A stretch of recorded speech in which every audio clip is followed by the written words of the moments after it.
S, வீடு, schools, hotels, store room இங்கெல்லாம் partition wall கட்டணும்னாலும் இப்போ பில்டிங் போனஸோட first choice Renocon Rapid Wall Panels. Chanakya international academy உங்களுக்குள் இருக்கும் தலைவரை வெளிக்கொண்டு வரும் பியூர் பாலிடிக்ஸ் பயிற்சி பட்டறை. நேரடி மற்றும் இணைய வழி. கான்டாக்ட் 7338824242. புண்ணிய பூமி, சிவபூமி, நினைக்க முக்தி தரும் அண்ணாமலையார் திருவண்ணாமலை நகரிலே இன்றைக்கு சிவ அண்ணாமலையார் அறக்கட்டளை 2ஆம் ஆண்டு நிறைவு விழா. இந்த விழாவை முன்னிட்டு தமிழகம் முழுக்க சிறப்பாக ஆன்மீகத்திற்கு, குறிப்பாக சைவ சமயத்திற்கு தொண்டாற்றி கொண்டிருக்கக்கூடிய 10 அடியார்களுக்கு, கோமல் சேகரையா, கல்யாண்குமார், கரூர் பாலசுப்ரமணியம், இப்படி 10 அடியார்களுக்கு இன்றைக்கு உச்சநீதிமன்ற தலைமை நீதிபதி, மாண்பமை நீதி அரசர் திரு மகாதேவன் ஐயா அவர்களுக்கு பாராட்டி இந்த அறக்கட்டளையின் சார்பிலே விருது வழங்கும் நிகழ்ச்சி வெகு சிறப்பாக நடைபெற்றது. தமிழகம் முழுக்க கோயில்களுக்கு உண்டான சொத்து அது கோயில் காரியங்களுக்கு மட்டுமே பயன்படுத்தப்பட வேண்டும், அதை பிற காரியங்களுக்கு பயன்படுத்தக்கூடாது என்று சொல்லி நீதிமன்றம் மிக தெளிவாக, அது கல்லூரி கட்டுவதாக இருந்தாலும் சரி, வணிக வளாகங்கள் கட்டுவதாக இருந்தாலும் சரி, குறிப்பாக வணிக வளாகங்கள் திருக்கோயிலுக்கு வருமானத்தில் இருந்து கட்டக்கூடாது, வர்த்தக நோக்கத்தோடு செயல்படக்கூடாது என்று தீர்ப்பை வழங்கி இருக்கிறார்கள். இந்த தீர்ப்பை இந்து மக்கள் கட்சி வரவேற்கின்றோம். மாண்புமிகு இந்து சமய அறநிலையத்துறை அமைச்சர் ஐயா சேகர்பாபு அவர்கள் இதை கருத்திலே கொண்டு இந்து சமய அறநிலையத்துறை திருக்கோவில்களுக்கு சொந்தமான அந்த வருவாய் மூலமாக நம்முடைய இந்து சமய வளர்ச்சிக்கு மட்டுமே, அல்லது திருக்கோவில் பக்தர்களுக்கான வசதிகளுக்கான மேம்பாட்டுக்கு மட்டுமே இதை செலவிட வேண்டும். குறிப்பாக திருவண்ணாமலை மாதந்தோறும் கிரிவலம், லட்சக்கணக்கான பக்தர்கள் வந்து செல்லக்கூடிய மிக புண்ணிய பூமியாக நம்முடைய திருவண்ணாமலை மாறி இருக்கிறது. இந்த திருவண்ணாமலையிலே உள்ளூர் நிர்வாகம், மாவட்ட நிர்வாகம் மற்றும் மாநில அரசு எல்லோரும் இணைந்து இங்கே செயல்பட்டால் மட்டும்தான், கிரிவலத்தப்ப பாத்தீங்கன்னா மிகப்பெரிய போக்குவரத்து நெரிசல், பக்தர்களுக்கு தேவையான அடிப்படை வசதிகள் இல்லாமல் இருப்பது, திருவண்ணாமலை நகரம் தாங்க முடியாத அளவுக்கு மிகப்பெரிய துன்பத்திற்கு உள்ளாகி வருகிறது. ஆகவே பெரிய அளவிலே திட்டங்கள் வகுக்கப்பட்டு திருவண்ணாமலையிலே பக்தர்களுக்கான அடிப்படை வசதிகளை மேம்படுத்த வேண்டும். நம்முடைய இந்த திருக்கோவில்களிலே முக்கிய பிரமுகர்கள், அரசியல்வாதிகள், அவர்களுக்கான அந்த அதர்ம தரிசனம் தான் சொல்லணும். தர்ம தரிசனத்திற்கு தான் இங்கே முக்கியத்துவம் கொடுக்க வேண்டுமே ஒழிய விஐபி தரிசனத்துக்கு முக்கியத்துவம் கொடுக்க கூடாது. இந்த கோரிக்கைகளை எல்லாம் இன்றைக்கு இந்த நிகழ்ச்சியின் மூலமாகவும் இந்து மக்கள் கட்சியின் சார்பாகவும் முன்வைக்கின்றோம். தமிழகத்திலே புயல், மழை, வெள்ள அபாயம் தோன்றியிருக்கிறது. இந்த புயல், மழை, வெள்ள அபாயத்திலே மக்களுக்கான நிவாரணப் பணிகள் சரியான திட்டமிடல் இல்லாமல், ஒரு பக்கம் முதலமைச்சர் ஒரு பக்கம் ஒரு கூட்டம் நடத்துறாரு, துணை முதலமைச்சர் ஒரு பக்கம் கூட்டம் நடத்துறாரு. உரிய காலத்திலே தஞ்சை டெல்டா பகுதியிலே நெல் கொள்முதல் நடைபெறாத காரணத்தினால் பல கோடி ரூபாய் மதிப்புள்ள நெல்மணிகள், நெல் மூட்டைகள் மழையிலே நனைந்து முளைச்சு போச்சு, வீணாகி போயிருக்கிறது. இதுக்கு என்ன காரணம்னா, அரசாங்கத்தினுடைய முன்னெச்சரிக்கை நடவடிக்கைகள் சரிவர மேற்கொள்ளப்படவில்லை. ஆனா ரொம்ப லாபகமா மத்திய அரசாங்கத்து மேல பழி போட்டுட்டு இவர்கள் தப்பித்துக் கொள்ள பார்க்கிறார்கள். 24 மணி நேரம் மக்கள் பணி செய்வதை தவிர வேறு வேலை இந்த அரசாங்கத்துக்கு கிடையாது.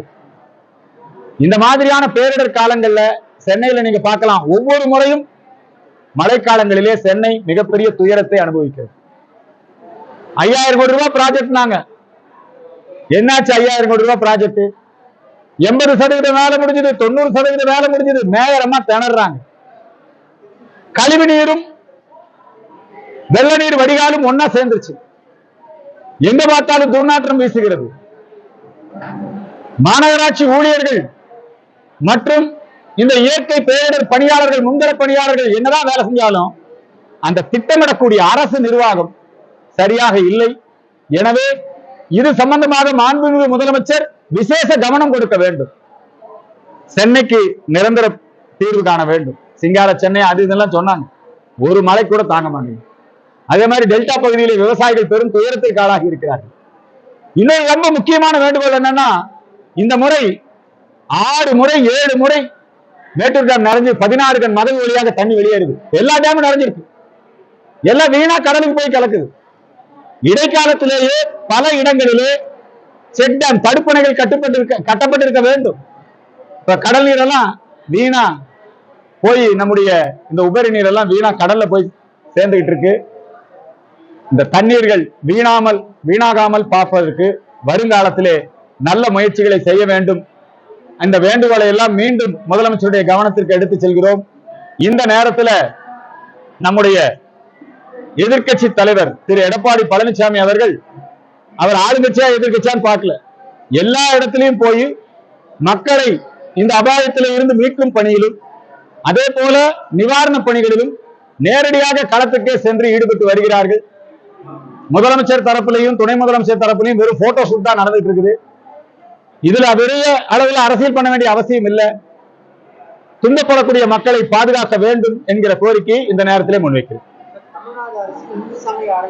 தமிழக அரசு இந்து சமய அறநிலையத்துறை என்பது மிகவும் மோசமாக இருக்கிறது. உதாரணத்துக்கு ஒன்று சொல்றேன்.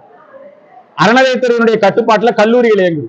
பழனியில் எடுத்துக்கிட்டீங்கன்னா பழனி ஆண்டவர் கல்லூரி, குற்றாலத்தில் எடுத்துக்கிட்டீங்கன்னா பராசக்தி மகளிர் கல்லூரி. இந்த கல்லூரிகள்ல அறநிலையத்துறையில் எல்லாமே அறநிலையத்துடைய விதி இருக்கிறது. மாற்று மதத்தவர்கள் அதுல பணியாற்ற முடியாது. கோயில் அறங்காவலரா பொறுப்பெடுக்கக்கூடியவங்க இருக்காங்க இல்லைங்களா, அவங்க அரசியல் அடிப்படையில் நியமிக்க கூடாது. ஆனால் இந்த அரசாங்கம் நாத்தியர்களை எல்லாம் கொண்டு வந்து அறங்காவலராக நியமிக்கிறது. மதமாறி சென்ற கிறிஸ்தவர்களை எல்லாம் பராசக்தி மகளிர் கல்லூரி அதுல முதல்வர் அந்த பதவிக்கு தேர்வு நேர்காணல் அதுல பாத்தீங்கன்னா மாற்று மதத்தை சார்ந்தவர்கள் இடம் பெறுகிறார். அறநிலையத்துறை முழுக்க சும்மா விளம்பரம் தான் பண்ணிக்கிறாங்க, விளம்பரம் தான் தேடிக்கிறாங்களே ஒழிய உண்மையிலேயே ஆக்கிரமிக்கப்பட்ட சொத்து ஈரோடு பெரிய மாரியம்மன் சின்ன மாரியம்மன் கோவில் பல கோடி ரூபாய் மதிப்புள்ள சொத்து நீதிமன்ற தீர்ப்புப்படி நமக்கு சொந்தமானது. அதை போய் மீட்கிறதுக்கு வரல. தமிழ்நாடு முழுக்க இப்ப பாருங்க, இந்த மழை வெள்ளத்துல நம்முடைய கோவில் கள்ளக்குறிச்சியை ஒட்டி இருக்கக்கூடிய கோவில் இடிஞ்சு விழுந்திருக்குது. அந்த கோயில் நிலத்தை அரசாங்கம் எடுத்து அரசு பணிகளுக்கு பயன்படுத்திட்டு இருக்குது. ஆனா அந்த கோயிலை பாதுகாக்க அரசாங்கம் தவறிவிட்டது. இப்படி பல இடங்கள்ல அறநிலையத்துறை ஒரு ஃபெயிலியர், தோல்வி அடைந்திருக்கிறது. அவர் சேகர்பாபு ஒரு நல்ல கடவுள் பக்தரா இருக்கலாம்.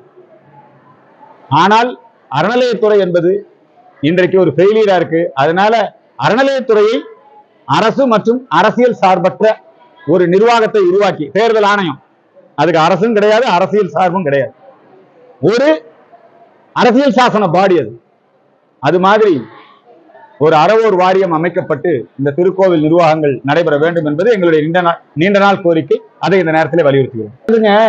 இந்த பக்தர்கள் உண்டியலிலே செலுத்தக்கூடிய காணிக்கை அது கணக்குல வருது.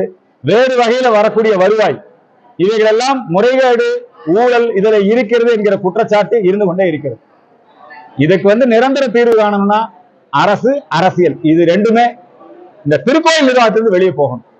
அதுவும் குறிப்பா திருவண்ணாமலை மாதிரி மாதந்தோறும் மிகப்பெரிய அளவில் மக்கள் கூடுகின்ற அந்த மாதிரியான ஒரு மிகப்பெரிய தளத்துல இன்னும் நிறைய வசதிகளை மேம்படுத்தணும்.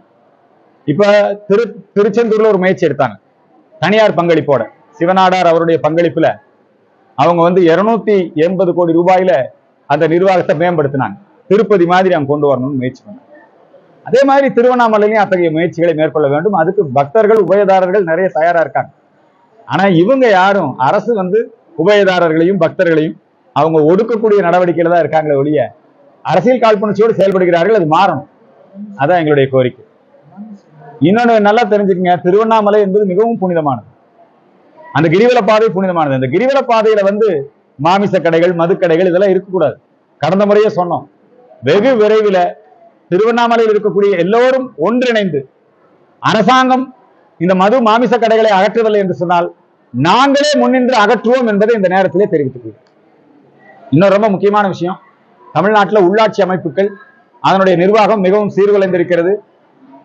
பல இடங்கள்ல அது பஞ்சாயத்தா இருக்கலாம், ஊராட்சியா இருக்கலாம், பேரூராட்சியா இருக்கலாம், முனிசிபாலிட்டியா இருக்கலாம், நகர நிர்வாகம், மாநகராட்சி நிர்வாகம் எல்லாத்திலுமே திமுகக்குள்ள கோஷ்டி பூசல். அவங்களே அவங்க மேயரை மாத்துறாங்க. மதுரை மாநகராட்சியில வரி விதிப்பதிலே சலுகை காட்டி 200 கோடி ரூபாய் ஊழல் நடந்தது என்று சொல்லி இன்னைக்கு மேயரை மாத்துறாங்க. அதே மாதிரி காஞ்சிபுரம் மாநகராட்சியிலே அவங்க கட்சியில் இருக்கக்கூடிய கோஷ்டி பூசல், அதுல ஊழல் பணத்தை எப்படி பகிர்ந்து கொள்வது, அதில் இருக்கிற பிரச்சனை, அதுலயே இன்னைக்கு உள்ளாட்சி நிர்வாகங்கள் முழுமையாக சீர்குலைந்து போயிட்டது. அதுவும் புயல், மழை, வெள்ளம் இந்த அபாய காலகட்டத்துல உள்ளாட்சி பணிகள் மிகவும் மோசமாக நடக்கிறது. கழிவுநீர் வெளியேற்றும் பணி, மழைநீர் வடிகால் பணிகள் இதெல்லாமே பாதிக்கப்பட்டிருக்கு. காரணம் என்னன்னா, தூய்மை பணியாளர்கள் தமிழ்நாடு முழுக்க பெரும் துன்பத்திற்கு உள்ளாகி இருக்கிறார்கள். இந்த உள்ளாட்சி அமைப்புடைய நிர்வாகம் ஊழல் மயமாக இருக்கிறது. இதை உடனடியாக இந்த உள்ளாட்சி நிர்வாகத்தை கலைத்து விட்டு மீண்டும் அங்க ஒரு நல்ல நிர்வாகத்தை கொடுக்க வேண்டும் என்பது எங்களுடைய கோரிக்கை. கரூர் சம்பவம் என்பது மிக தெளிவாக இந்து மக்கள் கட்சி சொல்லுகிறது. கரூர் சம்பவத்திற்கு காரணமான கட்சி தாவேகா. கரூர் சம்பவத்திற்கு காரணமான தலைவர் விஜய். தாவேகாவை தடை செய்ய வேண்டும், ஜோசப் விஜயை கைது செய்ய வேண்டும். அதே போல திராவிட முன்னேற்ற கழக அரசாங்கமும் இதற்கு மிக முக்கியமான காரணம். இவ்வளவு பேர் மரணம், 40 பேர் மரணத்துக்கு நீதி வேண்டும். இதை ஆளுநர் நடவடிக்கை எடுக்கணும், மத்திய அரசு நடவடிக்கை எடுக்கணும், திமுக அரசாங்கத்தை டிஸ்மிஸ் பண்ணணும். ஒரு நாள் கூட அதிகாரத்தில் இருப்பதற்கு இந்த திமுக அரசு ஏங்க ஒரு கூட்டத்தை சமாளிக்க முடியல. இத்தனை பேர் இறந்து போயிட்டான், அங்க போய் அரசியல் பண்ணிட்டு இருக்கு திமுக. ஆகவே இந்த விஷயத்துல இந்து மக்கள் கட்சி மிக தெளிவாக இருக்கிறது. Arrest Vijay, dismiss DMK, ban TVK, CBI enquiry வரணும்.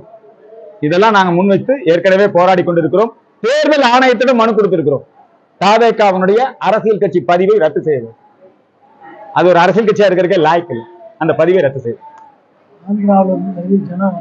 தரிசனம் செய்வதற்காக ஆந்திர பகுதியில இருந்து ஏராளமான மக்கள் வருகை தருகிறார். அங்க இங்க பக்தர்கள், நம்முடைய அண்ணாமலையில மொழி பேதம் எல்லாம் கிடையாது. ஆனா அந்த பக்தர்களுக்கு போதிய வசதிகள், உதவிகள் செய்யறது இல்லை. சும்மா ரசீது போடுறாங்க, எல்லாம் வருமானம் பார்க்கறதுல தான் இருக்கிறாங்களே ஒழிய அந்த பக்தர்களுக்கு போதிய வசதி இல்லை. அப்புறம் அவங்க மேல குற்றச்சாட்டு சொல்றது, தெலுங்குல இங்க எழுதிட்டாங்க, அதை போய் அழிப்போம். ஆந்திரால இருந்து பக்தர்கள் இங்க இதை ஆக்கிரமிச்சுக்குவாங்க, அது மாதிரியான ஒரு புரளி. அப்படி பார்த்தா நம்ம திருப்பதி போறோம், அங்க தமிழ் எழுதியிருக்கு. இந்த கோயில் நிர்வாகத்துல மொழி பேதம், புரியுதுங்களா? இங்க ஏராளமான பக்தர்கள் வருகை தருகிறார்கள். அவர்களுக்குரிய வசதிகள் இதையெல்லாம் மேம்படுத்தணும். பிற மாநிலங்களிலே இருந்து வருகை தரக்கூடிய பக்தர்களுக்கு உரிய வசதிகளை செய்து கொடுக்க வேண்டும் என்பது மிக முக்கியமான கோரிக்கை. இந்த மாதிரி நிறைய விஷயங்கள் திருவண்ணாமலையில் இருக்கு. அது சரி.